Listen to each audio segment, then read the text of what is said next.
লিচুর রাজধানী খ্যাত দিনাজপুরে চলছে মধু মাসের উৎসব। বাগান থেকে বাজার সবখানেই জমে উঠেছে লিচুর বেচাকেনা। রসালো ও মিষ্টি স্বাদের কারণে দেশের বিভিন্ন এলাকা থেকে আসছেন পাইকাররা। ভালো ফলন ও সন্তোষজনক দামে খুশি চাষিরা। তবে বিক্রেতারা বলছেন গত বছরের তুলনায় এবার লিচুর দাম কিছুটা কম। দিনাজপুর ও হিলি প্রতিনিধিদের পাঠানো তথ্য ভিডিওতে desk report. Lily premium gold soap 24 carat gold এনে দেয় রিয়েল গোল্ডেন গ্লো।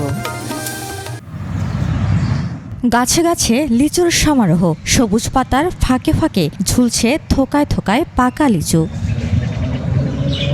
স্থানীয় বাজারগুলোতে ভোর থেকেই গভীর রাত পর্যন্ত চলছে বেচাকেনা। একদিকে ক্রেতা বিক্রেতার হাকডাক, অপরদিকে দর কষাকষি। গত কয়েক বছরের তুলনায় দিনাজপুরে এবার লিচুর বাম্পার ফলন হয়েছে। খরচ পুষিয়ে ভালো লাভ থাকার আশা বাগান মালিকদের। চায়না ছিঁড়ে 8 টাকা বেচতেছি, আর ইলে বেচতেছি হলো 3 টাকা 4 টাকা।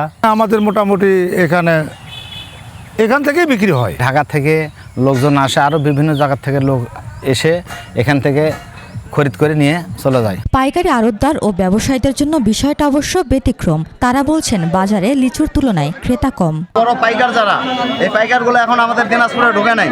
এবারে এত টাকা খরচ করে আমরা মাঠে মারা যাচ্ছি। লিচুর দাম নাগালেই আছে এমনটা বলছেন ক্রেতারা। বড় অনুযায়ী একটু ছোট আছে, দাম 300 টাকা করে সহ যাচ্ছে।